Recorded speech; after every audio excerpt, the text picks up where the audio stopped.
So अहिले तपाईहरुको जुन पेपर यो अहिले पढ्दै हुनुहुन्छ त्यो फाइनान्शियल एकाउन्टिङ एकदम फाउन्डेसन्स लेभलको अथवा एससीसी को बिगिनर्स लेभलको पेपर भयो। यसले तपाईलाई फ्युचरमा यो बेस राम्रो भयो भने तपाईलाई डाइरेक्टली सपोर्ट हुनेछ यो स्किल्स लेभल पछि नलेज लेभल स्किल्स लेभलमा यो हामी पेपर F7 फाइनान्शियल रिपोर्टिङमा त्यसपछि प्रोफेसनल लेभलमा तपाईको स्ट्र्याटेजिक बिजनेस रिपोर्टिङमा डाइरेक्ट सपोर्ट हुन्छ। सो तपाईको यहाँ बेस जति स्ट्रङ भयो तपाईको अप्पर लेभलमा त्यति नै सजिलो हुन्छ। मैले आफै पनि पढेको एससीसी सो म यसलाई चाहिँ इजिली तपाईहरुसँग शेयर गर्न सक्छु। यहाँ चाहिँ तपाई इन केस विक हुनुभयो एक्जाम मात्रै पास भयो कन्सेप्टहरु क्लियर भएन भने चाहिँ माथि जति बढ्नुभयो विदाउट कन्सेप्ट क्लियर त्यति नै तपाईको प्रोफेसनल लेभलमा अड्किनु हुन्छ फेलियर हुने चान्सेस बढी हुन्छ। सो फाइनान्शियल एकाउन्टिङलाई चाहिँ पास गर्ने मात्र हिसाब हैन कि तपाईले बुझ्ने हिसाबले राम्ररी जानुहुन्छ तपाईहरु भनेपछि तपाईहरुको अभियसली माथिको पेपरहरु पनि सजिलो भएर जान्छ। सो यो फाउन्डेसन हो बेस हो कुनै पनि घरको बेस राम्रो छ भने माथि तल थप्न सजिलो हुन्छ तर बेस नै विक भएपछि माथिको तल पुरा घर नै भत्किने हुन्छ। सो यो चाहिँ तपाईको एकदम राम्रो फाइनान्शियल एकाउन्टिङमा जेनरली हाम्रो यो एकाउन्टिङको कुराहरु पढ्छौं बाकी दुईटा सब्जेक्ट होला एउटा बिजनेस इन एकाउन्टिङ होला अर्को म्यानेजमेन्ट एकाउन्टिङ होला हैन तीनटा पेपर छ। सो अरुमा चाहिँ हामी अरु बिजनेसको अर्गनाइजेसनको बारेमा पढ्छौं म्यानेजमेन्ट एकाउन्टिङको बारेमा पढ्छौं यसमा चाहिँ जेनरली हामी फाइनान्शियल एकाउन्टिङको बारेमा पढ्छौं। यसको चाहिँ मेन क्यापेबिलिटिज 8वटा कोर एरिया छ। There are 8 core areas which this paper intends to develop in the SCC students हैन। 8वटा कोर एरियामा पहिलो के छ त concept and purpose of financial reporting. यो फाइनान्शियल रिपोर्टिङको कन्सेप्ट के हो यसको कहाँ काम लाग्छ भन्ने कुराहरु चाहिँ एउटा मोडुल छ। यो मोडुल भित्र फेरि डिफरेन्ट च्याप्टर्सहरु हुन्छ टपिक्सहरु हुन्छ। यो मोडल अरुसँग हाम्रो पनि लिङ्क्ड हुन्छ। त्यसपछि यो क्वालिटेटिभ क्यारेक्टरिस्टिक्स के हुन्छ फाइनान्शियल स्टेटमेन्टको फाइनान्शियल इन्फर्मेसन कस्तो हुनुपर्छ त्यसको क्वालिटी कस्तो हुनुपर्छ भन्ने कुरामा चाहिँ हाइलाइट गर्छ एउटा मोडलले। त्यसपछि त्यसलाई चाहिँ हाम्रो अर्को मोडलले के गर्छ भने यो रेकर्डिङ ट्रान्जेक्सन एन्ड इभेन्ट्स यो जुन जर्नल इन्ट्रीजको कुराहरु छ जुन तपाईहरुले प्लस 2 मा पनि इन केस म्यानेजमेन्टको स्टुडेन्ट्सहरु हुन्छ भने प्लस 2 मा रेकर्डिङ ट्रान्जेक्सन एन्ड इभेन्ट्सको कुराहरु तपाईहरुले पढ्नु होला। र त्यसपछि चाहिँ हामी यो सबै कुराहरुलाई कहाँ लिंक गर्छौं डबल इन्ट्री र एकाउन्टिङ सिस्टम के हो भन्ने कुरा पनि हामी डिटेलमा पढ्छौं। यो ब्याकग्राउन्ड बेस भइसकेपछि हामीले यसकै बेसिसमा यो प्रोसेसमा ट्रायल ब्यालेन्स बनाउँछौं। यसको एउटा मोडुल छ त्यो भित्र पनि हाम्रो इरर्सहरु धेरै कुराहरु हुन्छन्। यो सबै यो मोडुल हो हरेक मोडुल भित्र चाहिँ डिफरेन्ट 3टा 4टा च्याप्टर हुन्छ। ब्यालेन्स सिट यो ट्रायल ब्यालेन्स बनाइसकेपछि तपाईहरुको नेक्स्ट भनेको फाइनान्शियल स्टेटमेन्ट्स प्रिपरेसन हुन्छ। त्यो फाइनान्शियल स्टेटमेन्ट भित्र पनि डिफरेन्ट 4-5 वटा कम्पोनेन्ट हुन्छ। त्यो सबै कम्पोनेन्ट हामीले पढ्नु पर्ने हुन्छ र बेसिक फाइनान्शियल स्टेटमेन्ट सिकिसकेपछि तपाईहरुको बेसिक कन्सोलिडेटेड फाइनान्शियल स्टेटमेन्ट्स भन्ने अर्को ग्रुप हुन्छ। यो बेसिक कन्सोलिडेटेड फाइनान्शियल स्टेटमेन्ट भने कस्तो हुन्छ फाइनान्शियल स्टेटमेन्ट कुनै एउटा संस्थाको फाइनान्शियल स्टेटमेन्ट बनायो भने त्यो फाइनान्शियल स्टेटमेन्ट भयो। तर दुईटा तीनटा संस्थाको फाइनान्शियल स्टेटमेन्टमा मर्ज गरेर अथवा दुईटा तीनटा संस्थाको अर्गनाइजेसनको फाइनान्शियल स्टेटमेन्ट्सहरुलाई जोडेर एउटा फाइनान्शियल स्टेटमेन्ट बनाउँदाखेरि त्यसलाई के भन्छौं कन्सोलिडेटेड फाइनान्शियल स्टेटमेन्ट बनाउँछ। र सबै फाइनान्शियल स्टेटमेन्ट बनाइसकेपछि लास्टमा हामीले के गर्नुपर्ने हुन्छ भने त्यसलाई इन्टरप्रेट गर्नुपर्ने हुन्छ। So interpretation is highly important.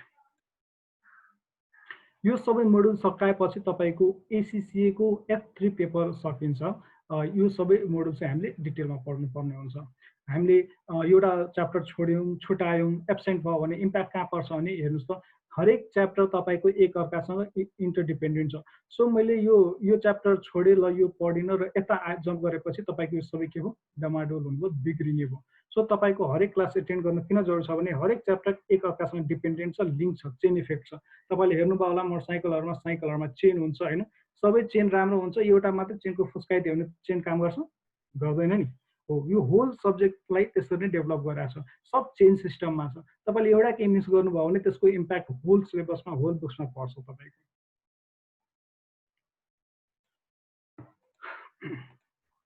यो बुकको एम के हो भने तपाईको नलेज किनकि कतिपय साइन्स स्टुडेन्ट पढ्नुहुन्छ कतै म्यानेजमेन्टबाट हुनुहुन्छ। सो बेसिकली यसको चाहिँ एकदम रफ एकदम ग्राउन्ड लेभलबाट सुरु गरेको छ यो च्याप्टरले।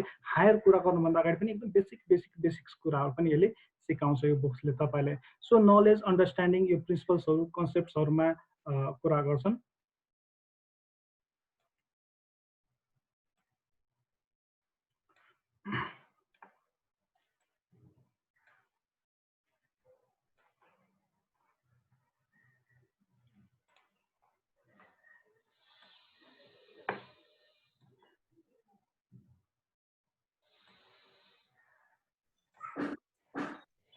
त्यसपछि यो बेसिक नलेजहरू डेभलप गरिसकेपछि तपाईँको टेक्निकल प्रोफिसियन्सीको कुरा गर्छ। टेक्निकल भनेपछि हाम्रो जुन रुल्स रेगुलेसन्सहरू हुन्छ, टेक्निकल एकाउन्टिङ स्ट्यान्डर्ड्सहरू हुन्छ, त्यसको कुराहरू गर्छ।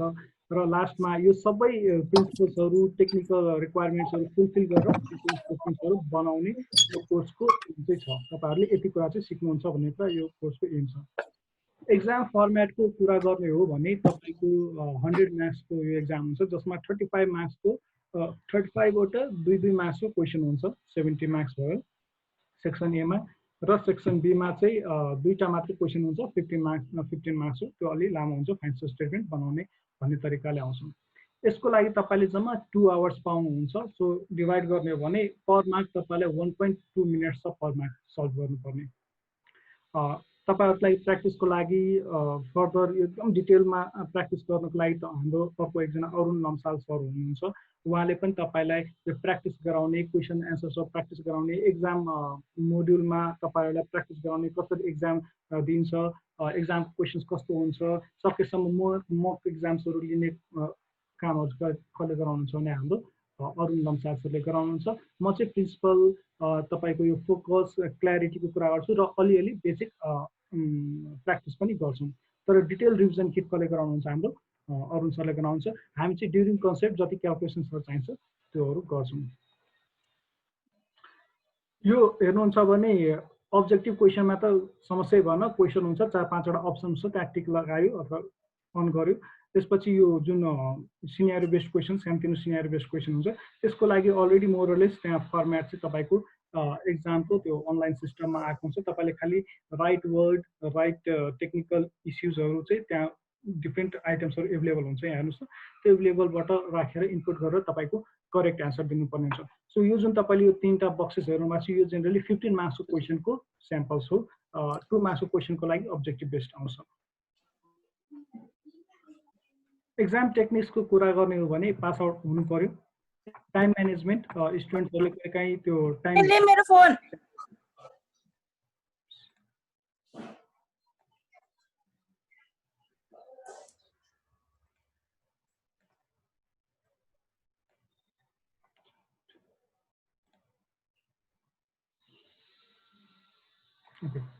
सो पर मिनट तपाईँले कति भयो? 1.2 मिनट भयो पर मार्क। सो क्यालकुलेसन गर्ने हो भने एउटा अब्जेक्टिभ क्वेसनको लागि 2.4 मिनट्स हुन्छ तपाईँले। सो 2 मिनट्स राउन्ड अफ गर्नु, मार्जिन बचाउनुहोस्।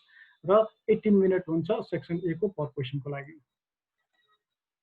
टाइम म्यानेजमेन्ट, किनकि यो टाइम म्यानेज गरेर भने क्वेसन छुट्छ, क्वेसन छुट्यो भने मार्क्स लस भयो, मार्क्स लस भयो भने पास हुन गाह्रो छ।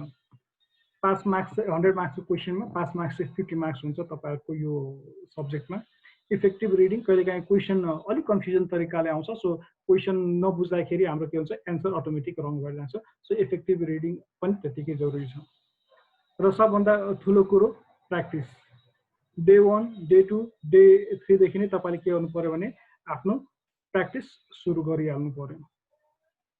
प्र्याक्टिस हामीले छुट्यायो भने पास हुन, प्रिन्सिपल्सले मात्रै पास हुन पनि गाह्रो छ। किनकि हामी प्रिन्सिपल्समा पढेको कुरा रियल लाइफमा एप्लाई गरेन भने के हुन्छ, अप्ठ्यारो हुन्छ। सो डे 1 देखि नै तपाईँहरूले के गर्नु पर्यो भनेपछि आफ्नो प्र्याक्टिसलाई सुरु गर्नु पर्यो। एससिसिएको पनि यसमा सानो भिडियो छ,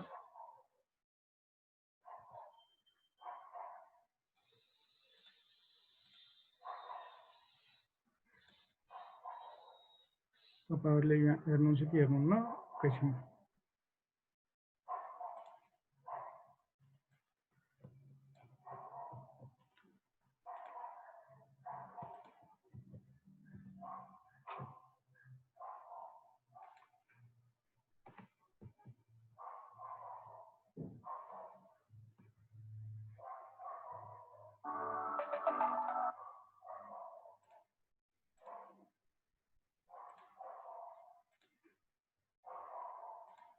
यो सानो 1 मिनटको यो भिडियो छ हाम्रो एससिसिएको हैन।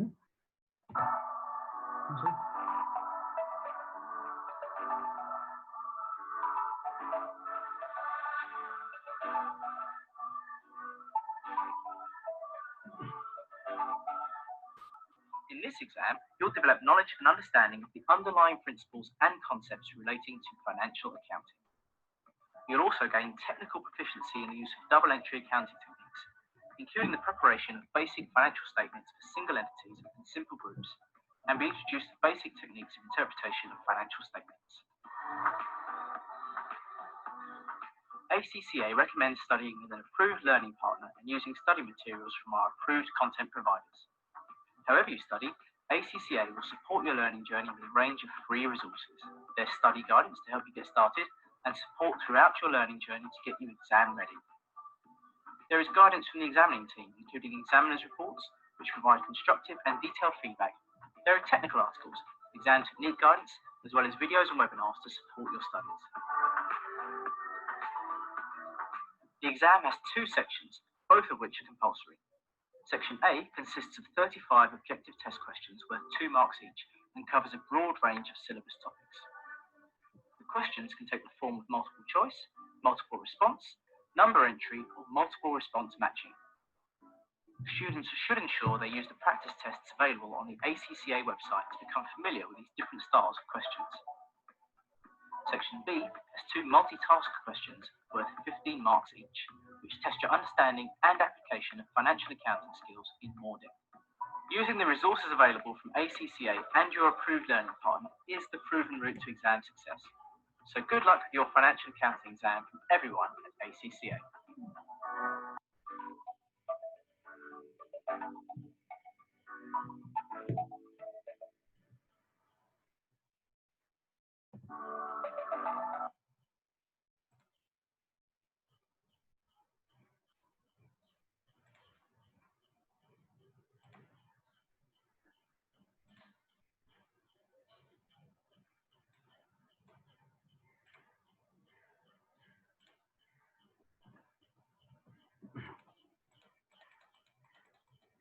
सो अहिले हामीले भनेको कुरा पनि समराइज के गर्यो भने ACCA को भिडियो रिसोर्सेसमा तपाईहरुले इनकेस लगइन गर्नु भएको छ भने गर्नु होला accaglobal.com मा स्टुडेन्ट्सको लागि धेरै रिसोर्सेसहरु हुन्छ त्यसमा टेक्निकल आर्टिकल्सहरु भिडियोजहरु प्र्याक्टिसको लागि प्र्याक्टिस क्वेशन्सहरु पनि दिएको हुन्छ त्यो यसो ग्रो थ्रु गर्नु होला त्यसमा पनि धेरै कुरा छ अहिले मैले भनेको कुराहरु मोस्टली त्यहाँबाट पनि तपाईले पाउनुहुन्छ लास्टमा पास रेटको कुरा गर्ने हो भने यो सब्जेक्ट्सको पास रेट चाहिँ मोरलेस हेर्नु भने 71 71 72 72 71 सो मोरलेस हेर्नु भने 70% पास रेट छ 30% फेल रेट छ सो तपाईले प्र्याक्टिस गर्नुभयो राम्ररी गर्नुभयो भने 70% मा आउनुहुन्छ होइन भने 30% को रेन्जमा जानुहुन्छ सो मेरो एडभाइस पहिलेदेखि प्र्याक्टिस गर्नु प्रिन्सिपल्सहरु क्लियर गर्नु र तपाई प्रिन्सिपल्सहरुमा क्लियर हुनुहुन्छ र प्र्याक्टिस राम्ररी गर्नुहुन्छ obviously तपाई 70 कै क्याटेगोरीमा हैन कि तपाई नेपाल टपर वर्ल्ड टपरको पनि र्याङ्कमा आउनुहुन्छ र हाम्रो रेकर्ड्सहरु पनि त्यस्तो छ सो हामीहरुको सपोर्ट हुन्छ तपाईहरुको इन्थुसियाजम हुन्छ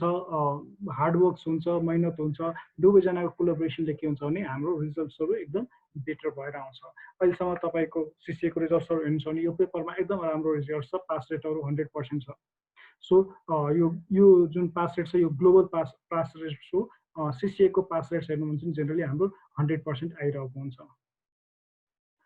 यो चाहिँ हाम्रो इन्ट्रोडक्सन थियो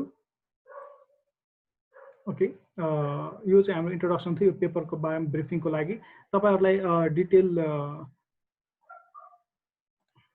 डिटेल एसीसी को सिलेबसमा के छ कसो छ हेर्नु भएको छ कि छैन इन केस हेर्नु भएको छैन भनेपछि म यहाँबाट अलिकति अपलोड गरिदिन खोजेँ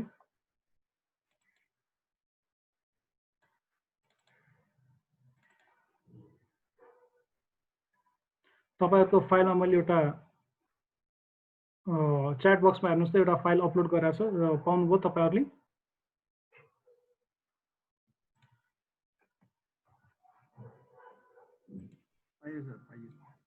ओके इन केस त्यहाँबाट पाउनु भएको छ भने ठिकै छ त्यहाँबाट डाउनलोड गर्नु यो भनेको हाम्रो डिटेल एसीसी को यो होल पेपरमा के छ भन्ने कुरा चाहिँ डिटेलमा छ इन केस त्यहाँबाट डाउनलोड गर्न अप्ठ्यारो भएको छ भने चाहिँ हामीले लिंक पनि पठाइन्छु गुगल ड्राइभ को लिंक हो यहाँबाट पनि तपाईले डाउनलोड गर्न सक्नुहुन्छ यो चाहिँ एसीसी को अपडेटेड सेप्टेम्बर देखि के एक्जामिनेबल हुन्छ कस्तो हुन्छ हाम्रो सिलेबसमा के छ भन्ने कुराहरु के हुन्छ यहाँबाट तपाईहरुलाई हुन्छ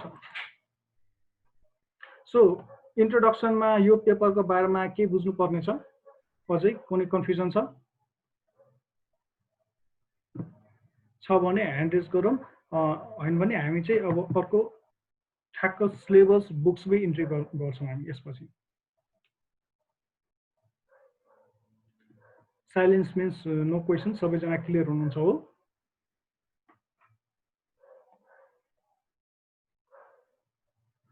ओके।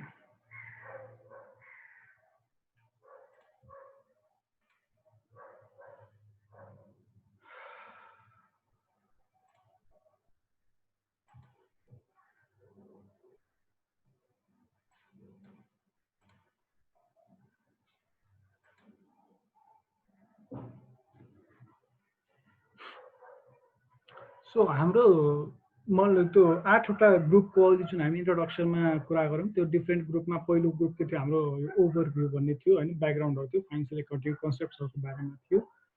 सो यो हामी तपाईँहरू पक्कै पनि त्यो कप्लानको बुक्सहरू प्रिफर गर्नु भएको छ होला भन्ने मेरो एजम्सन भयो। सो त्यो बुक्समा नियरली हाम्रो 20 देखि 25वटा जति च्याप्टर्स होला, जसमा चाहिँ फर्स्टमा चाहिँ हाम्रो एकाउन्टिङ ओभरभ्यू थियो। सो एकाउन्टिङ ओभरभ्यूमा स्टार्ट गर्नुभन्दा अगाडि हाम्रो 3-4 जना स्टुडेन्ट्स बाहेक सबै म्यानेजमेन्ट फिल्डकोबाट हुनुहुन्छ। सो आइदर तपाईँ अनम्युट गरेर भन्नुहोस्, आइदर च्याट बक्समा टाइप गर्नुहोस् वाट इज एकाउन्टिङ। तपाईँले प्लस 2मा पढेको डेफिनेसन अथवा के बुझ्नु भएको छ त्यो मलाई बुझाइदिनु न एकचोटि। What is accounting?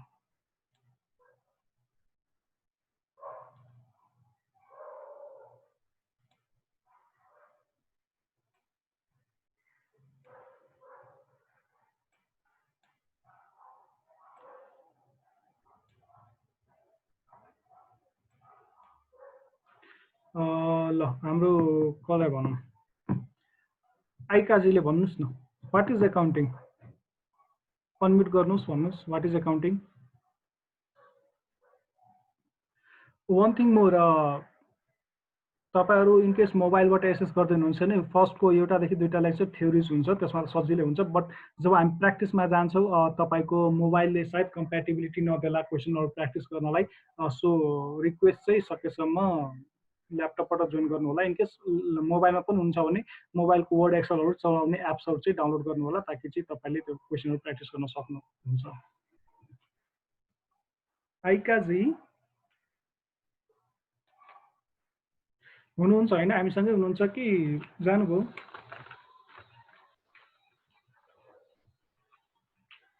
ओके। हाम्रो Kiran, process of analysing recording financial transaction of business, हाम्रो किरण जीले भन्नुभएको छ। अरू केही प्रोसेस भन्नुभयो of analysing recording of business transaction, 2टा वर्ड आयो, एनालाइजिङ भन्ने वर्ड आयो र रेकर्डिङ भन्ने वर्ड आयो। एनालाइजिङ भनेको क्लासिफिकेसन पनि होला मोरलेस। अरू कसैको? हाम्रो सबजना म्यानेजमेन्टबाटै हुनुहुन्छ, सबैजना टपर हुनुहुन्छ मलाई थाहा छ। सागर भण्डारीजी, वाट इज एकाउन्टिङ? ल भन्नुहोस् त, एकाउन्टिङ भनेको के हो? हामी जति मिस्टेक्स गर्छौँ हामी त्यति नै सिक्दै जान्छौँ कि we learn from our mistakes भनेर थाहा छ नि। सो तपाईँहरू मिस्टेक गर्नुहुन्छ, गल्ती गर्नुहुन्छ र म त्यसलाई सच्याउँछु भने तपाईँलाई लङ टर्मसम्म त्यो मेमोरीमा आउँछ। म भन्दै गएपछि सुन्दै गएपछि तपाईँले बिर्सिन सक्नुहुन्छ, तर तपाईँले मिस्टेक भन्नुहुन्छ र मिस्टेकलाई मैले सच्याउँछु, त्यसपछि तपाईँहरू लङ टर्मसम्म त्यसलाई माइन्डमा राख्न सक्नुहुन्छ। हाम्रो सागर भण्डारीजी पनि हुनुहुन्न जसो छ। Ganesh Yadav,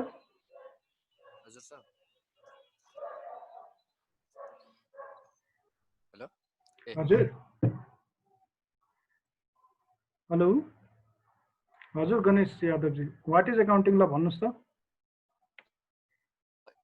Art of the classification, it is an art of recording, classifying, summarizing, interpreting, and analyzing, communicating. So तपाईँको सिस्टमिक रेकर्डिङ, क्लासिफाइङ, एनालाइजिङ, इन्टरप्रेटिङसम्म पनि आयो। Okay good.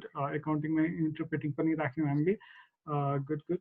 आइकाजीले पनि हाम्रो टाइप गर्नुभएको छ, accounting is a financial and non-financial information about economic activities such as business and corporation, होइन?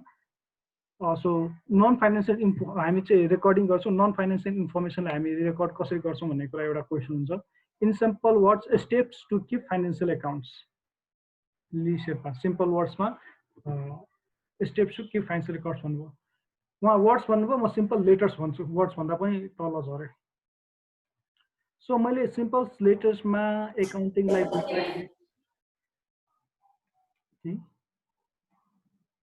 मैले simple letters words पनि लेटर्समा आउँदाखेरि मैले एकाउन्टिङलाई आरसिएस भनेर बुझ्छु. मेमोनिक्स छ, मलाई जहिले पनि सम्झिन सजिलो हुन्छ. कसैले पनि सोधेपछि र मैले भनिदिन्छु आरसिएस. एकाउन्टिङ इज आरसिएस भनेर मलाई मेमोनिक्स हुन्छ. So what is RCS?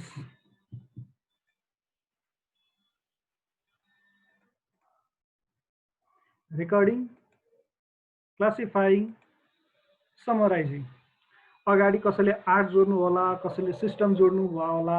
Process हो, सिस्टम हो, आर्ट हो, जे भए पनि हाम्रो टेक्निकल टर्म्स के छ भने यो कम्पोनेन्ट चाहिँ हुनैपर्छ. रेकर्डिङ, क्लासिफाइङ र समराइजिङ चाहिँ हुनैपर्छ. यो तीनटा कम्पोनेन्ट चाहिँ एकाउन्टिङको डिफाइन गर्दाखेरि कम्पलसरी हुने भयो. योभन्दा अगाडि तपाईँले आर्ट अफ रेकर्डिङ भन्नु, आर्ट अफ प्रोसेस भन्नु, होइन, आर्ट, प्रोसेस, सिस्टम, धेरै कुराहरू जोड्न सक्छौँ. तर यो तीनटा कम्पोनेन्ट चाहिँ कम्पलसरी हुन्छ. के को गर्छौँ? Of business organisation transactions and presenting their results. Recording, classifying, summarising of business organisations transactions and presenting their results.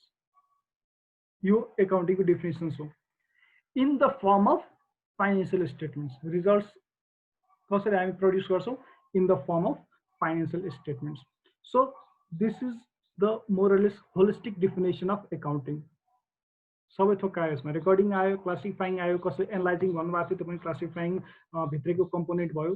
So recording, classifying, summarising of के को business transactions and presenting their results in the form of financial statement. This is accounting. So what is recording?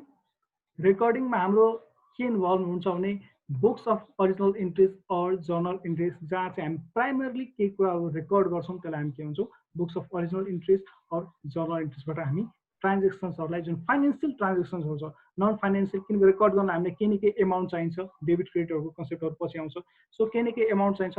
Job amount हुँदैन हामी त्यसलाई के गर्छौँ भने एकाउन्टिङको कन्सेप्टमा, debit क्रेडिटको कन्सेप्टमा चाहिँ record गर्न सक्दैन. त्यसलाई इन्फर्मेसन फ्लो गर्न सक्छौँ, नोट्स एकाउन्ट्समा, अरू चिजहरूमा गर्न सक्छौँ. तर रेकर्डिङै डेबिट क्रेडिट गरेर जबसम्म एमाउन्ट छैन तबसम्म हामी गर्न सक्दैनौँ. सो अफ फाइनेन्सियल ट्रान्जेक्सन्स भयो रेकर्डिङ, जर्नल इन्ट्रिज भनौँ. नेक्स्ट हाम्रो क्लासिफाइङ. क्लासिफाइङ भित्र के पर्छ? लेजर एकाउन्ट्सहरू पर्छ.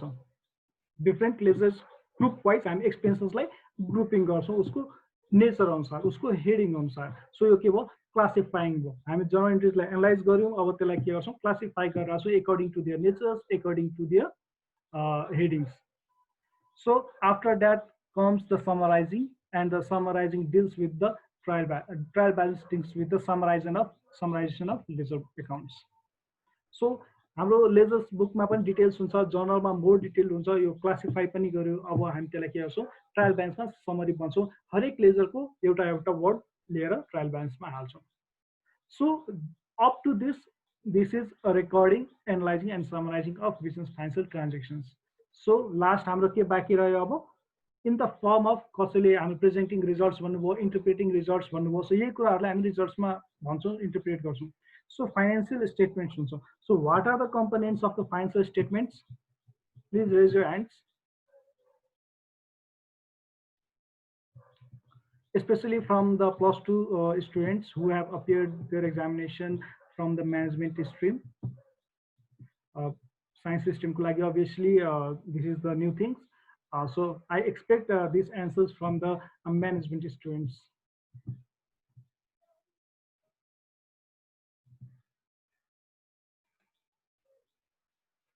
Be interactive. कसले गर्नुहुन्छ? What are the components of financial statement? ल एउटा त सबैलाई थाहा होला, ब्यालेन्स सिट, राइट? अरु के हुन्छ? इजी गरिदिए, मतलब कहाँबाट सुरु गर्ने भनेर अप्ठ्यारो हुन्छ नि त. So first step find out भएपछि नेक्स्ट स्टेपहरू इजी हुन्छ. सो फर्स्ट मैले भने ब्यालेन्स सिट. अरु पनि के हुन्छ? Okay, income statement. Anything else? Cash flow. Okay, Now we have three components. Trial balance. So I have already mentioned the trial balance above here. So it's now it's not a part of financial statement. Anything else? Changes in equity, right?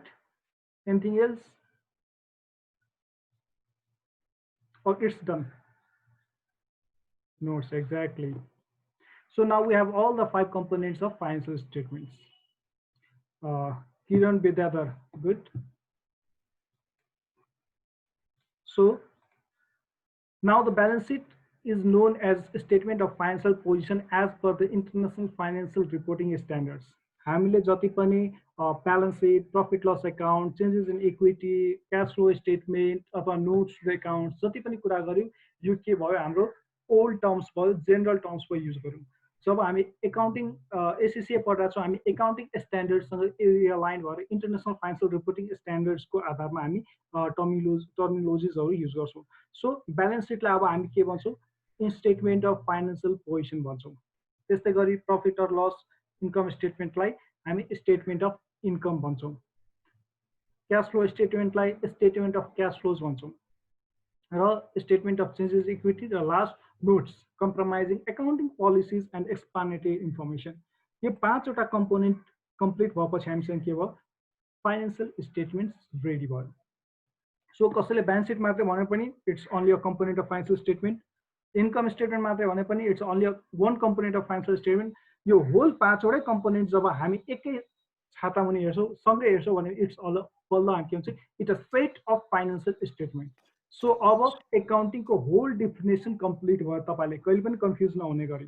So कसैले एकाउन्टिङको definition सोध्यो भने त्यो लास्टमा नोट्ससम्म तपाईँले खुलाइदिनु भयो भने एकाउन्टिङको definition complete भयो. अब के भयो एकाउन्टिङको definition recording, classifying, summarizing of business organizations transactions and presenting their results in the form of financial statements which consist of a statement of financial position, a statement of income, a statement of cash flows, a statement of changes in equity and notes to the accounts. Clear?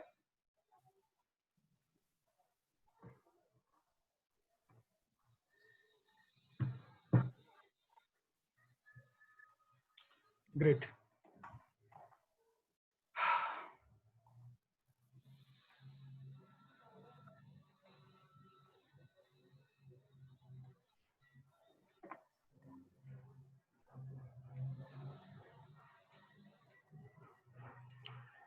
So एकाउन्टिङको definition थाहा पाइसकेपछि अघि सुरुमा हाम्रो कतिपय वर्ड्सहरू पनि आयो. इट्स फाइनेन्सियल एकाउन्टिङ नन फाइनेन्सियलको पनि कुरा आयो. So there are two divisions of accounting पनि भन्न सक्छौँ generally. one is called financial accounting and another is called management accounting. So can anyone tell me what is the difference between this the financial accounting and management accounting?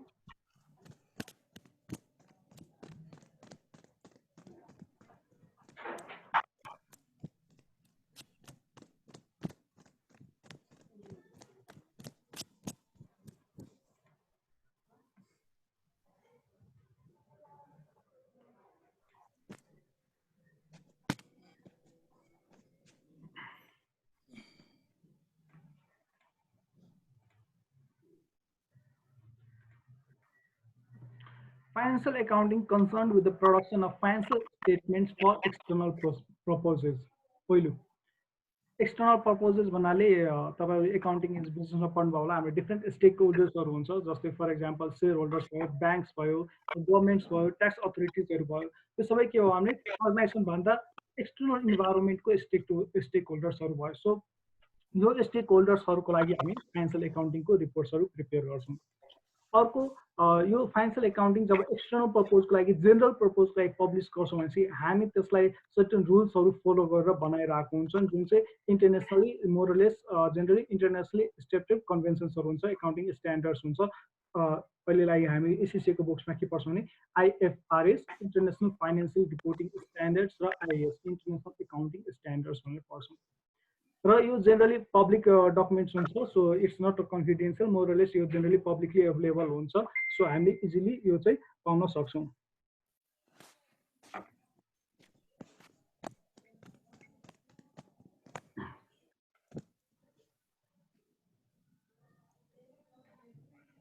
So generally के हुन्छ हामी financial स्टेटमेन्ट्सहरू public documents हुन्छ, यो generally publicly पाउँछ।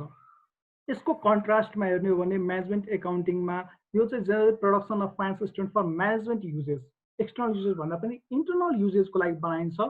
Purpose के हुन्छ भने cost कति हो, यो हाम्रो फ्युचर स्ट्राटेजी कस्तो हुनुपर्छ, प्रडक्टको कस्ट कटिङमा जाने हो कि कस्ट पेनिट्रेसनमा जाने हो कि कस्ट लिडरसिपमा जाने हो कि डिफ्रेन्ट डिसिजन मेकिङ फर्दर हामी इन्भेस्ट गर्ने कि नगर्ने भन्ने कुराहरू डिफ्रेन्ट चिजहरूमा चाहिँ हामीले के गर्छौँ, यसलाई चाहिँ म्यानेजमेन्ट एकाउन्टिङको रिपोर्ट्सहरूलाई चाहिँ हामी युज गर्छौँ। सो एक्सटर्नल पर्पज भन्दा पनि यो के हो, प्योरली म्यानेजमेन्टको इन्टरनल युजको लागि हुने भयो।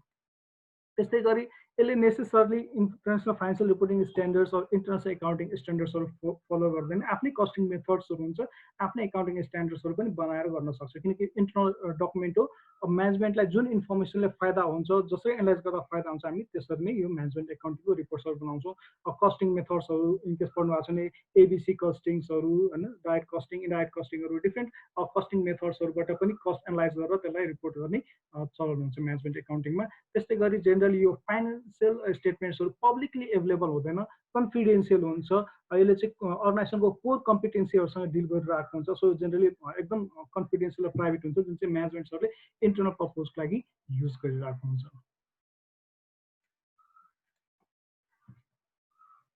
सो अघि हामी यो होल एससिसिए पेपरमा हामी चाहिँ फाइनेन्सियल एकाउन्टिङसँग डिल गर्छौँ। म्यानेजमेन्ट एकाउन्टिङसँग सायद हाम्रो पेपर F2 डिल गर्छन् होला, जसमा पर्फर्मेन्स म्यानेजमेन्ट अथवा म्यानेजमेन्ट एकाउन्टिङ भनेर पढाइ हुन्छ होला। सो जुन सेकेन्ड लेयर थियो राइट ह्यान्ड साइडको, त्यो चाहिँ हाम्रो अर्को पेपरले डिल गर्छ। हामी चाहिँ लेफ्ट ह्यान्ड साइडको फाइनेन्सियल एकाउन्टिङ चाहिँ यो F3 पेपरमा चाहिँ होल डिल गर्छौँ। सो यो हामीले के भनेको थियौँ अघि, this statements are prepared for the external युजर्सको लागि प्रिपेयर गर्छौँ भन्ने कुरा हामीले भनेको थियौँ। So who could be our the external users, मैले एक्जाम्पल्सहरू पनि दिएँ। इन्भेस्टर्स भन्ने जसले चाहिँ हाम्रो पैसा लगानी गर्छ, हाम्रो संस्थामा कम्पनीमा लगानी गर्छ। Could be an individual, could be an institution. So जो इन्स्टिट्युसन भएर लगानी गर्छ त्यसलाई इन्स्टिट्युसनल इन्भेस्टर्स भन्छ। सो मोरलेस तिनीहरूले हाम्रो डिबेन्चर सेयर्सहरूमा लगानी गरिरहेको हुन्छ। अर्को स्टेक होल्डर्सको कुरा गर्ने हो भने कस्टमर्सहरू जेनरली हामी इन्डिभिजुअल लेभलको कस्टमर्स भन्दा पनि कर्पोरेट लेभलको कस्टमर्सहरू कुरा गर्दैछौँ। फर इक्जाम्पल हामीसँग भाटबटेनी छ, भाटबटेनीले कुनै प्रडक्ट कुनै स्पेसिफिक संस्थाहरूसँग मगाएर छन्, उसले पनि फाइनेन्सियल स्टेटमेन्ट हेर्न खोज्छ, किनकि फ्युचरमा उसको प्रडक्ट्स उसले प्रमोट गर्यो, उसले सप्लाई नै गर्न सकेन भने भाटबटेनीको पनि रेपुटेसनमा इस्युज होला नि त। सो कस्टमरहरूले पनि जो रिलायबल राम्रो संस्था छ उनीहरूसँग डिल गर्न खोज्छ, उनीहरूको फाइनेन्सियल स्टेटमेन्ट्सहरू हेर्न खोजिरहेको हुन्छ। त्यसपछि सप्लायर्सहरू पनि, सप्लायर्सलाई किन चाहियो, फाइनेन्सियल हेड, मैले क्रेडिटमा सामान दिएँ, पछि उसले मलाई पेमेन्ट गर्न सक्छ कि सक्दैन भन्ने क्यापेसिटी एसेसमेन्ट गर्नु पऱ्यो नि त सप्लायरले, क्रेडिटमा नत्र भने कामै गर्दैन। सो सप्लायर्सहरू पनि के हुन्छ, एउटा फाइनेन्सियल स्टेटमेन्ट्सको युजर हुन्छ।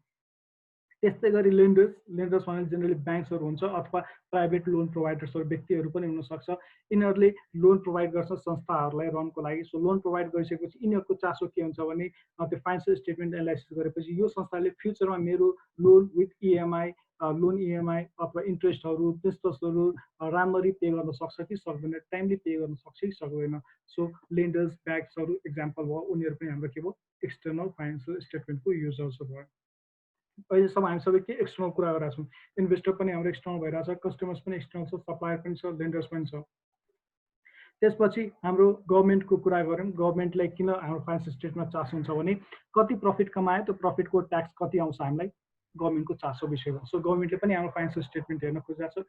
त्यस्तै गरी कम्पिटिटर्सले पनि हेर्न खोजिरहेको छ। कम्पिटिटर्सले किन हेर्न खोज्छ, सो यो फाइनेन्सियल स्टेटमेन्ट जुन आइरहेछ ऊ मभन्दा कति बेटर छ अथवा के छ, र त्यो एनालाइसिस गरेर हामीले मार्केटमा आफ्नो पोजिसन बनाउन हामीले कस्तो स्ट्राटेजी बनाउनु पर्छ भनेर कम्पिटिटर्सहरूले पनि हाम्रो फाइनेन्सियल स्टेटमेन्ट्सहरू हेरिरहेको हुन्छ।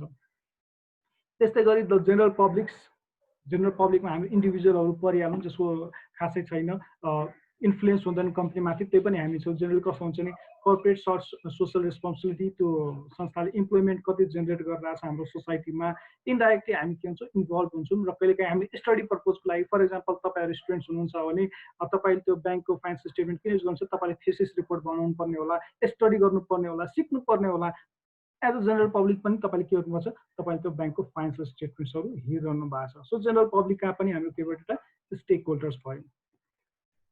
अर्को चाहिँ इम्प्लोइज। अब यो इन्टरनल स्टेक होल्डर्स हुन्छ। इम्प्लोइजहरूले किन हेर्न खोज्छ, कम्पनीले कति प्रफिट बनायो, हामी कति बोनस खान्छौँ, हाम्रो स्यालेरी इन्क्रिमेन्ट हुन्छ कि हुँदैन, र ट्रेड युनियन्सहरूले चाहिँ यो म्यानेजमेन्टसँग डिस्कसनको लागि फाइनेन्सियल स्टेटमेन्टहरू एनालाइसिस गर्न खोजिरहेको छ भने चाहिँ त्यस्तै हाम्रोसँग म्यानेजमेन्ट छ। म्यानेजमेन्टले चाहिँ हाम्रो decision making purpose generally management पनि इम्प्लोइज नै हो, तर जेनरली हाम्रो जुन सिनियर लेभलको डाइरेक्टर्सहरू हुन्छ तिनीहरूलाई चाहिँ हामी एज जसले चाहिँ डिसिजन लेभल अथोरिटी बोकेको हुन्छ, डिसिजन गर्ने अधिकार लिएको हुन्छ, तिनीहरूलाई हामी के भन्छौँ म्यानेजमेन्ट लेभलको इम्प्लोइज हुन्छ। त्यसलाई हामी अलिक डिस्टिङ्ग्विस गरिदिन्छौँ, इम्प्लोइ भनेर अलिक बेटर वर्डिङ गरिदिन्छौँ, म्यानेजमेन्ट भनेर भनिरहेछौँ। But in reality they are also employee of an organisation. But तिनीहरूसँग किनकि डिसिजन लेभलको क्यापेसिटी छ भने हामी त्यसलाई म्यानेजमेन्ट भन्यो। इम्प्लोइजहरू जेनरली अपरेसनल लेभलको इम्प्लोइज हुन्छ, जसले चाहिँ day to day organization run हुनलाई कामहरू गरिरहेको हुन्छ। So clear, who are the stakeholders of or users of financial statements? Yes.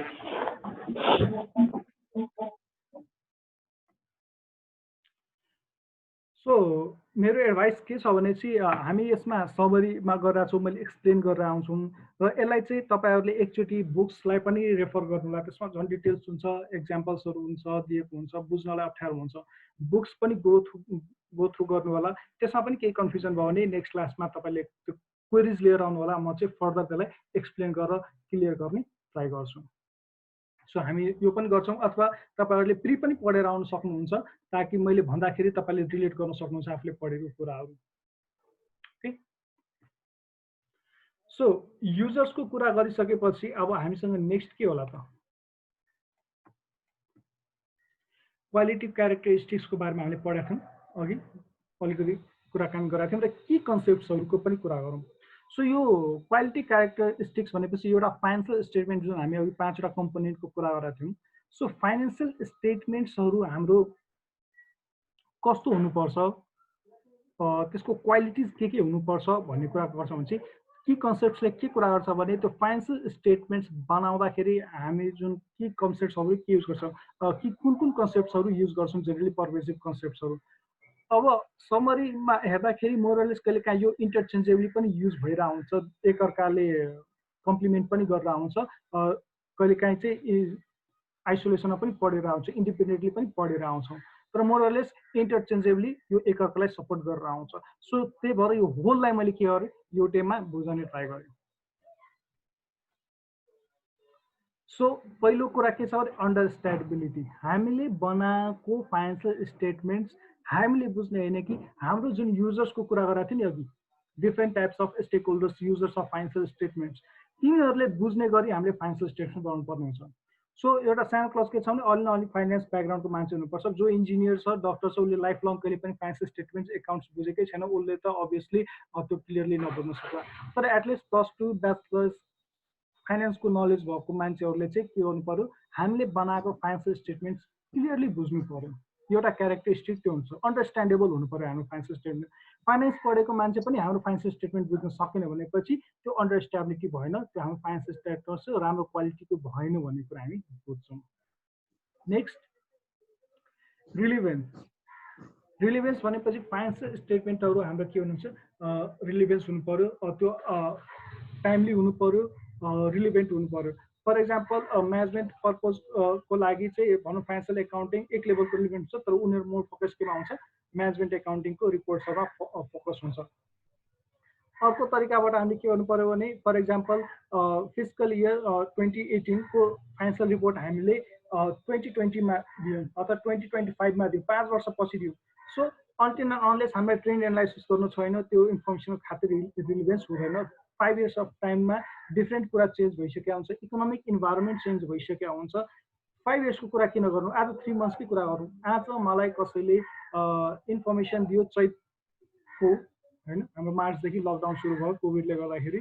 So कसैले मलाई फेब्रुअरी इन्डको फाइनेन्सियल स्टेटमेन्ट दियो र त्यसको बेसिसमा इन्भेस्टमेन्ट गर्नलाई भन्यो भने म गर्छु त, गर्दिनँ, किनकि 3 मन्थ्स पिरियडमा त के भन्छ फाइनेन्सियल स्ट्याटस चेन्ज भइसकेको छ नि त संस्थाहरूको लकडाउनले गर्दाखेरि। So now those financial statement may not be relevant to me. So एउटा के हुन्छ, रिलिभेन्ट पनि हुनु पर्यो। Next, materiality. What is materiality concept? Definition नै भन्दाखेरि हामी चाहिँ materiality कसरी डिफाइन गर्छौँ भने any transaction or amount, हैन, if those transaction or amount is omitted from the financial statement and if those matters in the economic decision making of the users, then it is material भन्छौँ. Simply भन्दाखेरि यो financial statement बनाउँदाखेरि कुनै पनि amount अथवा transaction जसलाई हामीले छुटायौँ, miss गर्यौँ र त्यसले इकोनोमिक डिसिसन मेकिङमा इम्प्याक्ट पार्छ भनेपछि त्यो एमाउन्ट र ट्रान्जेक्सन मेटेरियल हो भन्ने कुरा बुझ्छौँ.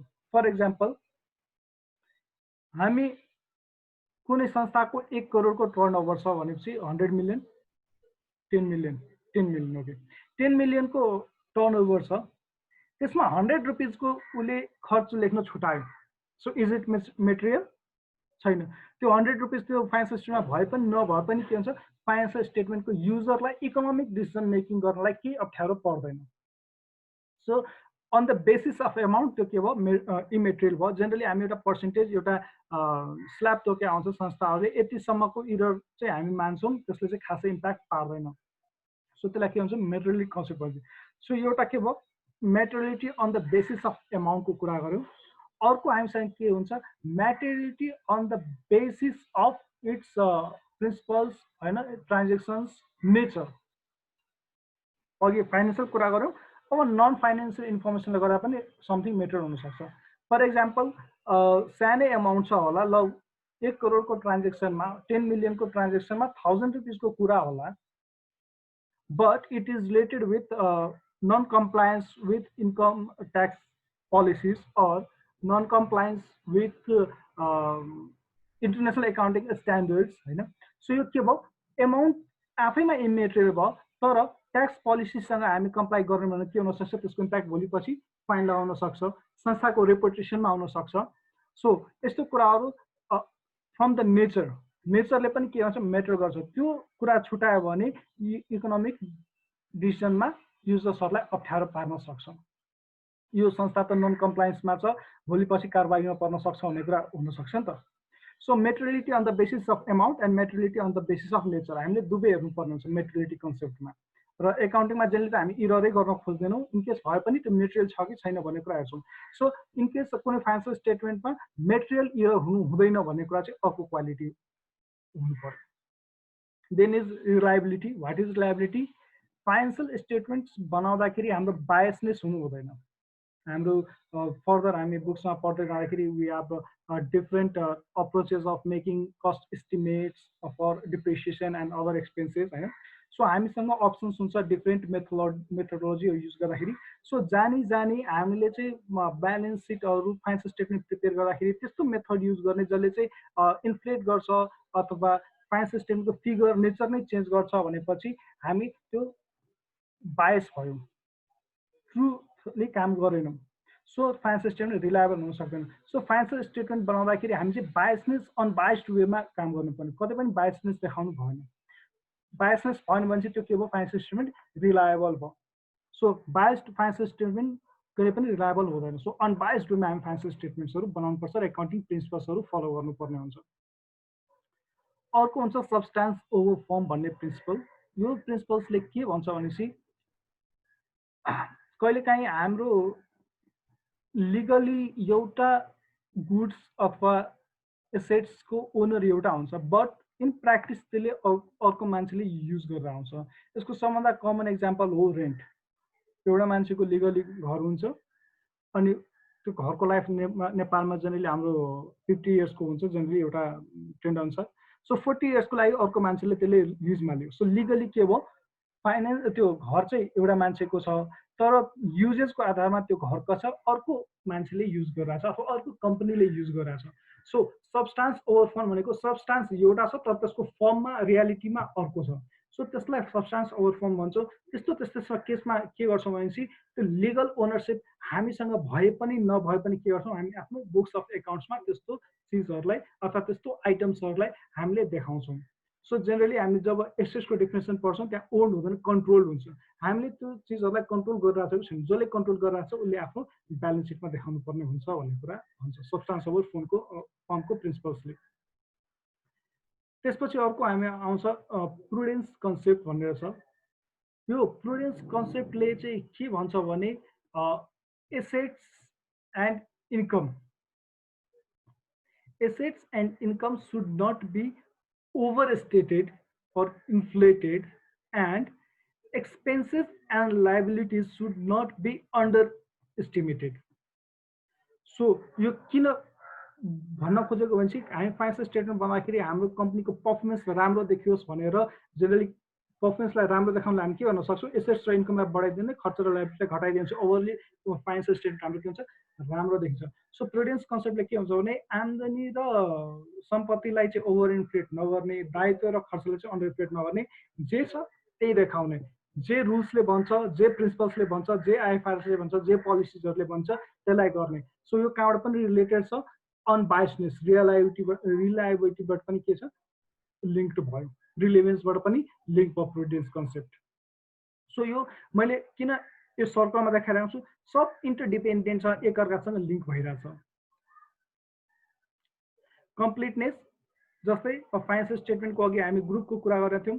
सो इफ हामीले फाइनेन्सियल स्टेटमेन्टमा ब्यालेन्स सिट इन्कम स्टेटमेन्ट दिएपछि फाइनेन्सियल पोजिसन पनि आयो, प्रफिट पनि आयो। सो बाँकी तिनवटा कम्पोनेन्ट छुट्यायो भने के भयो, हाम्रो इनकम्प्लिट फाइनेन्सियल इन्फर्मेसन भयो। सो त्यो फाइनेन्सियल इन्फर्मेसन आफ्ना पनि के भयो, कम्प्लिट दिनुपर्ने हुन्छ, इनकम्प्लिट फाइनेन्सियल इन्फर्मेसनहरू दिनु भएन। त्यसपछि कम्प्यारेटिभलिटीको कुरा आयो। कम्प्यारेटिभलिटीले चाहिँ हाम्रो के छ, कन्सिस्टेन्सीलाई पनि डिफाइन गर्छ। कम्प्यारेटिभली बोथ हुनसक्छ, विदिन एन अर्गनाइजेसन पनि हुनसक्छ, आउटसाइड द अर्गनाइजेसन पनि हुनसक्छ। सो विदिन द अर्गनाइजेसन गर्न हामी के हुन्छ, पास्ट इयर्सको फिगर्सहरूसँग हामी कम्पेयर गर्न सक्छौँ। सो इन्कमलाई एक्सपेन्सलाई एउटा नेचर अफ इन्कम र nature of expenses similar nature of income र एक्सपेन्सलाई हामीले चाहिँ कन्सिस्टेन्टली रेकर्ड गर्न सकेनौँ भने हामी आफ्नै फाइनेन्सियल इन्फर्मेसन लास्ट इयर र यो वर्ष कम्पेयर गर्न सक्दैनौँ। सो कन्सिस्टेन्सी मेन्टेन गर्नुपर्ने हुन्छ हामीले, ताकि हामीले आफ्नै फाइनेन्सियल स्टेटमेन्ट पनि लास्ट इयरको पर्फर्मेन्स के थियो, अहिले पर्फर्मेन्स के छ मेजर गर्न सक्यो भने फर्दर हाम्रो एक्सटर्नल युजर्स कम्पिटिटर्सहरूले पनि हाम्रो युज गरिरहेको छ। सो तिनीहरूले पनि कम्पेयर गर्न सक्छ। सो बोथ अर्गनाइजेसनले आफ्नो financial report international financial reporting standards अनुसार बनाएको छ भने हामी के बुझ्छौँ भने चाहिँ बोथ अर्गनाइजेसन्सले सेम प्रिन्सिपल्स सेम रुल्सहरू फलो गरिरहेको छ। सो बोथको फाइनेन्सियल स्टेटमेन्ट हामी के गर्न सक्छौँ, इजिली कम्पेयर गर्न सक्छौँ। फर एक्जाम्पल एउटाले आइएफआरएसको आधारमा बनाएको छ, अर्कोले अरू कुनै ग्याप सिस्टम अनुसार बनाएको छ, जेनरली एक्सेप्टेड एकाउन्टिङ प्रिन्सिपल्स अनुसार बनाएको छ, जसमा चाहिँ धेरै फरकहरू हुन्छ। सो त्यो फरकहरूले गर्दाखेरि के गर्छ, कहिले काहीँ हामी कम्पेयर गर्न सक्दैनौँ। जब तपाईँ आइएएस आइएफआरएस डिटेलमा पढ्नुहुन्छ नि कतै कतै त्यो फरकहरू पनि हुन्छ। फर एक्जाम्पल अहिले दिँदाखेरि हाम्रो यो इन्भेन्ट्रीको भ्यालुएसन सिस्टम इन्क्लुड तपाईँहरूले प्लसमा पढ्नु भएको छ होला, यो LIFO system, FIFO system, average system पढ्नु भएको छ, राइट? सो हामीले युएस ग्यापहरू युज गर्यो भने तिनटै सिस्टम एलाउड छ, लिफो पनि एलाउड छ, फिफो पनि एलाउड छ, एन्ड यो एभरेज सिस्टम पनि एलाउड छ। बट आइएफआरएसले लिफोलाई एलाउ गर्दैन। सो कुनै अर्गनाइजेसनले आफ्नो फाइनेन्सियल स्टेटमेन्टमा इन्भेन्ट्री भ्यालुएसन लिफो सिस्टमबाट गराएको छ र अर्कोले फिफो सिस्टमबाट गराएको छ भने अब के भयो, हामी दुवैलाई कम्पेयर गर्न सक्दैनौँ, किनकि दुवैको भ्यालुएसन सिस्टम नै फरक छ। सो कन्सिस्टेन्सी एकाउन्टिङ स्ट्यान्डर्ड्सहरू मेन्टेन गर्नु पऱ्यो, सो द्याट के हुन्छ फाइनेन्सियल स्टेटमेन्टहरू एकअर्कासँग कम्पेरेबल हुनु पऱ्यो। अर्को हामीले यो सबैलाई टाइमलिनेसको कुरा गरिसक्यो। आजै हामी फर्स्ट डेको फर्स्ट क्लासमै कुरा गरौँ, हामी टाइममा आएनौँ, टाइम लस भयो। त्यस्तै गरी फाइनेन्सियल स्टेटमेन्ट, आजको फाइनेन्सियल स्टेटमेन्ट 3 महिनापछि इरिलेभेन्ट हुनसक्छ। फर इक्जाम्पल कोभिडको ड्युरेसनमा नर्मल सिचुएसनमा त्यो फाइनेन्सियल स्टेटमेन्ट 1 वर्ष 2 वर्षपछि इरिलेभेन्ट हुनसक्छ। त्यही भएर त हाम्रो ट्याक्स अफिसले अरूले पनि 3 महिना फाइनेन्सियल फिस्कल इयर सकेको 3 महिनाभित्र 6 महिनाभित्र फाइनेन्सियल स्टेटमेन्ट्सहरू देऊ भन्छन्। So time really matters. यो चाहिँ क्वालिटेटिभ क्यारेक्टरिस्टिक्सको कुरा गऱ्यौँ। So what about the key concepts? So first key concept while preparing the financial statement is a business entity concept. Business entity concept le ke bhancha bhane we as an accountant prepare our financial statements on behalf of the company or entity, not on the behalf of the owners or shareholders of those entities. हामी separate entity concept हामी पछि books पढौँला। Generally के भन्छ भने share holders, owners र entity different person हो। So हामीले accounting कसको बेसिसमा गर्नु पर्यो, कम्पनीलाई ध्यानमा राखेर गर्नु पर्यो, न कि हाम्रो यो के भन्छ ओनर्स र सेयर होल्डर्सहरूलाई ध्यानमा राखेर। The next concept comes here is accrual basis of accounting. Accrual basis like के भन्छ भने पास्टमा प्रिभियसमा हाम्रो गभर्नमेन्ट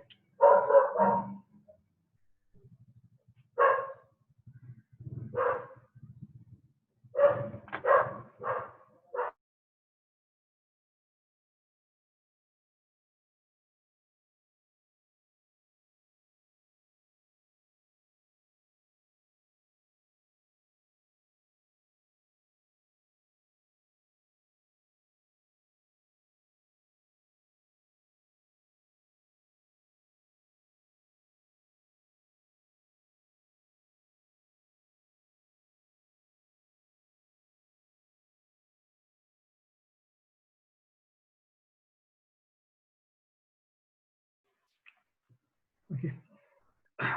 सो हाम्रो एक्रुअल बेसिस अफ एकाउन्टिङले के भन्छ भने पास्टमा कतिपय संस्थाहरूले क्यास बेसिसमा पनि एकाउन्टिङ राख्ने गर्थ्यो। जतिखेर पैसा आयो आम्दानी, पैसा गयो खर्च, अरू चिजहरूलाई त्यति impact राख्थेन। So accrual basis of एकाउन्टिङले के भन्छ, आइएफआरएसले पनि एक्रुअल बेसिस अफ एकाउन्टिङ नै एडप्ट गर्न भन्छ। र एक्रुअल बेसिस अफ एकाउन्टिङले के भन्छ, ट्रान्जेक्सन्सहरू, बिजनेस ट्रान्जेक्सनहरू जुन हामी सबै कुरा राख्छौँ, त्यो ट्रान्जेक्सनहरू बुक्स अफ एकाउन्टमा जतिखेर भयो, जतिखेर एक्जिस्ट गर्यो, त्यतिखेर हामीले रेकर्ड गर्ने हो। उसको क्यास फ्लो टाइमिङलाई चाहिँ हामीले कन्सिडर गर्दैनौँ। सो फर इक्जाम्पल आज हामीले केही सामान किन्यौँ, उधारोमा किन्यौँ। फर इक्जाम्पल हामी एउटा टिभी किन्यौँ, घरमा ल्यायौँ। सो टिभी किन्यौँ बट उधारोमा किन्यौँ, उसलाई पेमेन्ट हामी आज पैसा दिएनौँ, 1 महिना पछि दिन्छौँ। सो क्यास बेसिस सिस्टममा जेनरली के हुन्थ्यो, त्यो खर्च पनि 1 महिना पछि नै हामी लेख्थ्यौँ, अथवा एसेट्स पनि 1 महिना पछि नै बुक गर्थ्यौँ। तर एक्रुअलले के हुन्छ, होइन, आज खर्च भएको छ, सो आजै खर्च लेख्ने, बरु त्योलाई के गर्ने, पेबल देखाउने। सो 1 महिनापछि हामी पेबललाई एडजस्ट गर्छौँ। सो एक्रुअलले के भन्छ भने जुन डेटमा ट्रान्जेक्सन अकर भयो त्यही डेटमा हामीले ट्रान्जेक्सन बुक गर्नु पर्यो। क्यासलाई चाहिँ कन्सिडर नगर्ने ट्रान्जेक्सन बुकिङको लागि। पेमेन्टहरू रिसिभेबल पेबलबाट हामी क्यास फ्लोलाई मिलाउन सक्छौँ। त्यसपछि अर्को हामीसँग कन्सेप्ट छ going concern concept. So financial स्टेटमेन्ट्सहरू बनाउँदाखेरि जेनरली हामी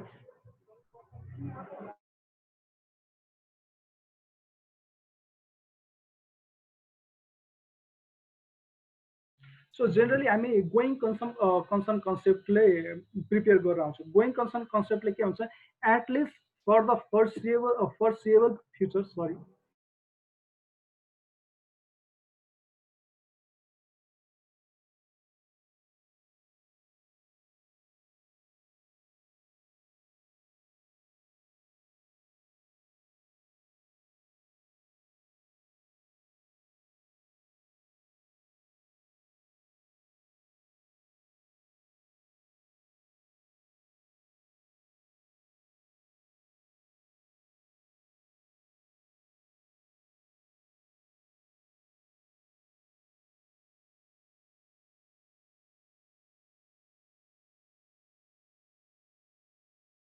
यो डेट टाइममा साउन्डले एक्सटर्नल नोइजेसले यस्तो डिस्टर्ब गर्छ।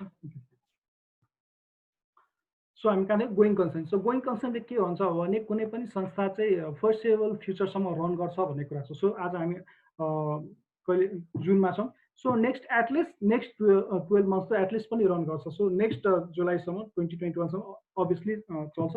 होइन फर्सिएबल फ्युचर हुन्छ, नियरली 5 to 10 इयर्सलाई हामी फर्सिएबल फ्युचर भन्छौँ। सो एटलिस्ट त्यतिसम्म संस्था चल्छ र त्यसकै बेसिसमा हामीले फाइनेन्सियल स्टेटमेन्ट्स प्रिपेयर गर्छौँ। सो केही नभए भने एटलिस्ट नेक्स्ट फिस्कल इयर 12 मन्थ्समा त अभियसली चल्छ भन्ने कुरा बेसिसमा हामी फाइनेन्सियल स्टेटमेन्ट आउँछौँ।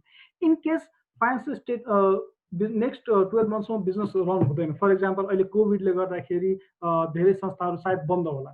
सो त्यस्तो संस्थाको फाइनेन्सियल स्टेटमेन्ट भन्दाखेरि अब हामी गोइङ कन्सर्न कन्सेप्टबाट बनाउँदैन कि त्यो नेक्स्ट 12 मन्थ्समा क्लोज हुन्छ, त्यसको अर्को कन्सेप्ट्सहरू युज गरेर हामीले आफ्नो फाइनेन्सियल स्टेटमेन्ट्सहरू प्रिपेयर गर्छौँ।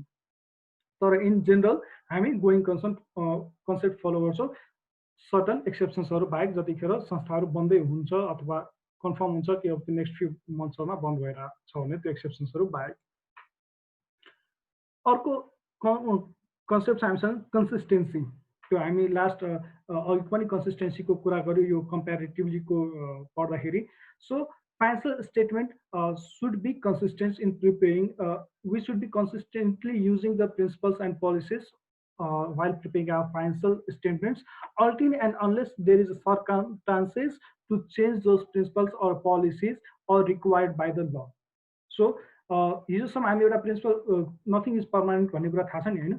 सो हिजोसम्म जुन प्रिन्सिपल पोलिसिजले हामी फलो गरेर एउटा कुनै रेकर्ड गरिरहेको थियो, एक्सपेन्सेस क्याटेगोराइजेसन गरिरहेको थियो, तर आज होइन यो चाहिँ अहिलेसम्म गरेको चाहिँ ठिक थिएन, अब यसलाई चाहिँ बेटर यसरी गर्न सकिन्छ, त्यस्तो केही इभिडेन्स ल राम्ररी हामीसँग कन्सेप्ट आयो भने चाहिँ त्यस्तो कन्सेप्टमा अथवा लले नै केही कुराहरू चेन्ज गर्यो, जस्तै आइएफआरएस स्ट्यान्डर्ड अथवा ट्याक्सहरूले नै केही चेन्ज गर्यो भने त्यस्तो एक्सेप्सन केस बाहेक जेनरली हामी के गर्छौँ भने कन्सिस्टेन्सी फलो गर्छौँ कम्पेरिटिभलीको लागि. र त्यस्तो चेन्जेस भयो भने पनि हामीले के गर्छौँ आफ्नो नोट्स टु द एकाउन्ट्समा यो वर्षदेखि यस्तो यस्तो चेन्जेस भयो भन्ने कुरा कम्पेरिजन पर्पजको लागि हामीले खुलाएर दिइरहेको हुन्छौँ. सो आजको ड्युरेसन हेर्नु भने हाम्रो नियरली 11:50 भइसक्यो होइन. So okay, we still have 5 to 10 minutes. Let's finish this है त.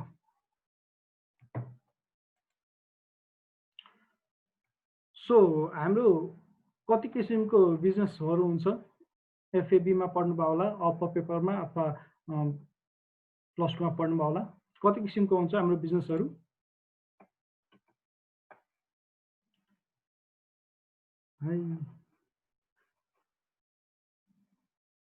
क्लासेसमा पनि यस्तै डिसिप्लिन भएर शान्त भएर बस्नुहुन्छ, अलिकति डिस्कसन गर्नु पर्यो नि. कति किसिमको हुन्छ हाम्रो business entity types of organisations पढ्नुभयो होला नि, प्लसमा पनि पढ्नुभयो होला, इन्कस पेपर F1 पढिरहनु भएको छ भने F1मा पनि पढ्नुभयो होला. कति किसिमको हुन्छ ल भन्नुहोस् न, कसलाई सोधौँ. Participants list. ओके, ली शेर्पा, कति किसिमको हुन्छ business entity types. Sole traders, partnership, limited partnership, limited companies.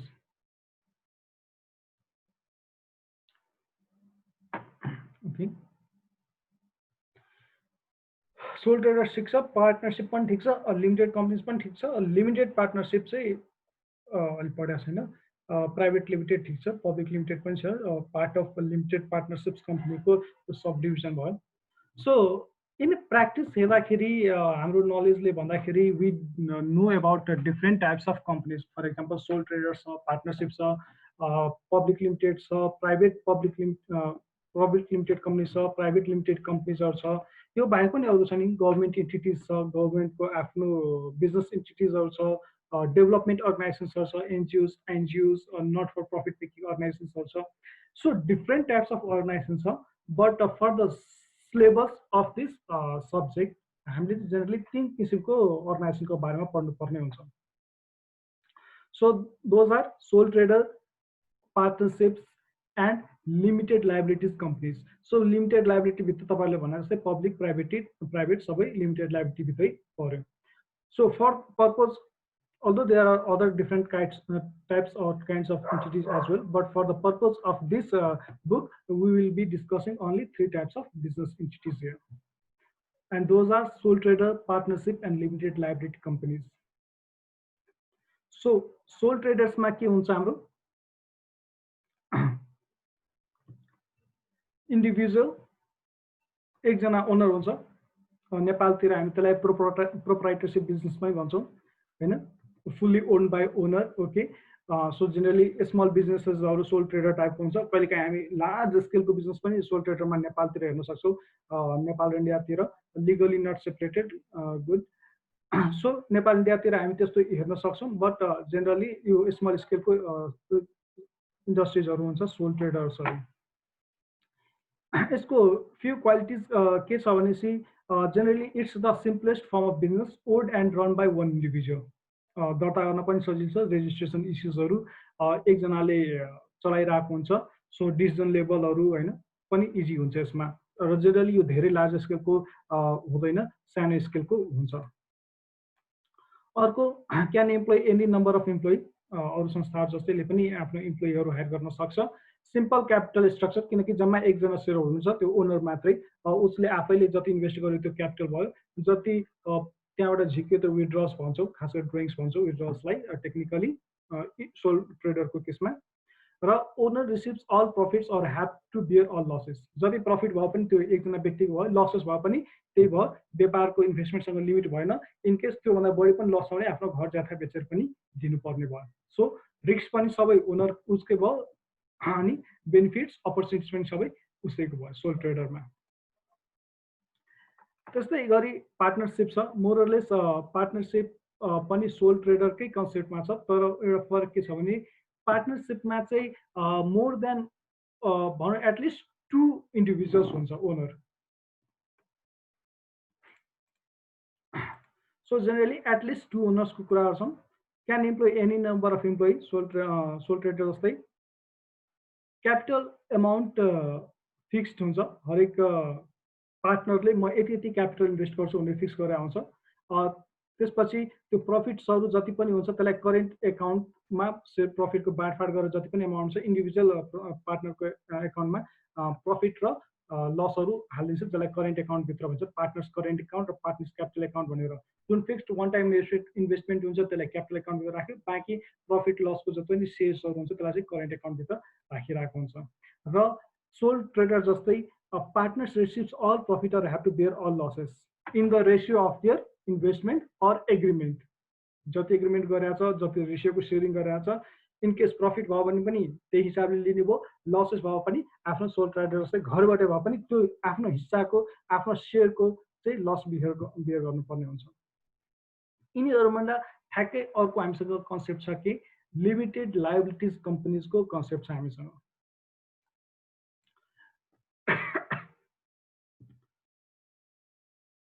So limited liabilities कम्पनीले के गर्छ भने establish as a separate legal entities, यसमा चाहिँ ओनर र कम्पनीलाई छुट्टा छुट्टै आँखाले हेरिन्छ, लिगली नै दुईटा डिफ्रेन्ट मान्छे हो भनेर भनिन्छ लिमिटेड लायबिलिटिज कम्पनीजमा।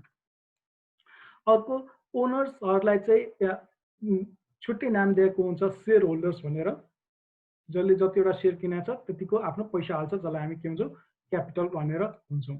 र क्यापिटल स्ट्रक्चर मोर फन्डलाइज हुन्छ, यो कम्पनी रजिस्टरमा रजिस्टर्ड हुन्छ, त्यसपछि नेप्सेहरू अथवा स्टक एक्सचेन्जहरूमा यो लिस्टेड हुन्छ। सो मोर स्ट्रक्चर्ड फर्मल वेमा हुन्छ लिमिटेड लायबिलिटिज कम्पनी। र यसको सबभन्दा ठुलो बेनिफिट प्रफिट पायो भने पनि आफूले जति इन्भेस्ट गरेको छ त्यही हिसाबबाट प्रफिट पाउने हो, इनकेस लसै भयो भने पनि आफूले जति इन्भेस्ट गरेको छ सुरुमा एज अ सेयर्समा त्यति मात्र लस हुने हो, आफ्नो घरबाट तिर्नु पर्दैन। त्यही भएर हाम्रो के भन्छ यसमा लायबिलिटी लिमिटेड भएको हुनाले हामी के भन्छौँ लिमिटेड लायबिलिटी कम्पनी भन्छौँ।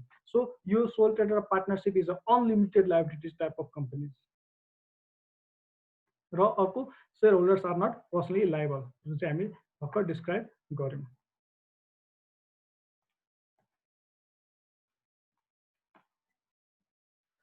सो यो दुईटालाई चाहिँ हामीले यसो हेर्दाखेरि owners personally liable for debts of business कुरा गऱ्यौँ। यसमा चाहिँ के छ भने चाहिँ हाम्रो owners have limited liability to the amount they pay for their shares. र यो सबैको हामीले के गर्छौँ एकाउन्टिङ गर्छौँ, अघि भने जस्तै on behalf of organisation and not their owners.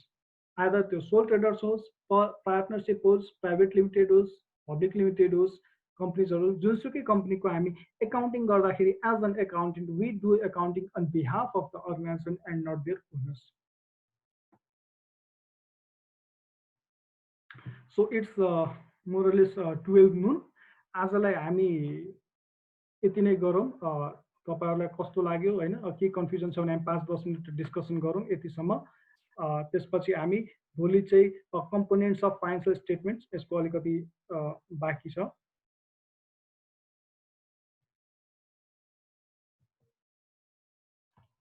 So different components of financial statements हामी कुरा गर्छौँ भोलि चाहिँ।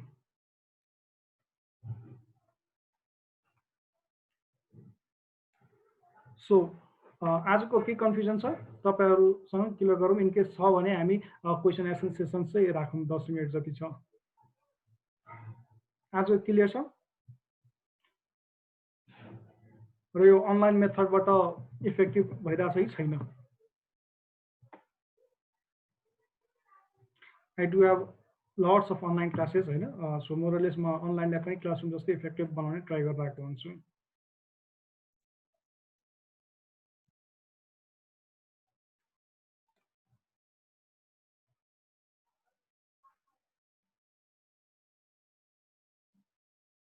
राजीव युनाइटेड नयाँ जोइन गर्नुभयो हेलो राजीव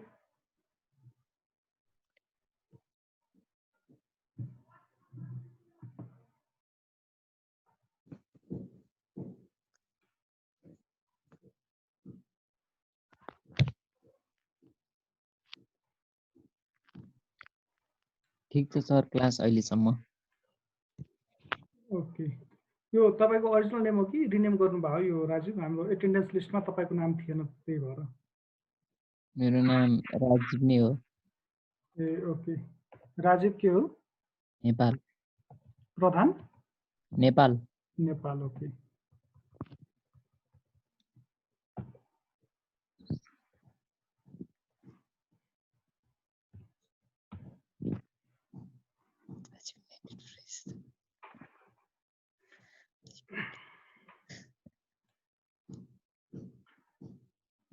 सो आज हामी यहाँ गरौँ भोलि यो च्याप्टर पनि क्लियर गर्छौँ र नेक्स्ट च्याप्टर पनि हामी च्याप्टर 2 पनि स्टार्ट गर्छौँ यो सँगसँगै यो च्याप्टरको हाम्रो बेसिक के डेफिनेसन्सहरू बाँकी छ 3-4वटा स्लाइड छ त्यसपछि च्याप्टर 2 मा पनि स्टडी गरेर आउनु होला अनि त्यसपछि हामी अलिकति प्र्याक्टिसहरू पनि हेर्छौँ र तपाईँको यो प्र्याक्टिस क्वेसन सेसन हाम्रो अरुण लम्साल सरले सायद 12 जुन भन्नुभएको थियो भनेपछि द डे आफ्टर टुमोरो फ्राइडेदेखि सायद गराउनुहुन्छ आफ्टर 1 PM कति टाइमिङ सायद सेयर गर्नुभएको छ सरले So, यति भन्दै hope to meet you all tomorrow at 10:25 dot. Right? Okay, sir. Okay. Thank you for today. Bye bye.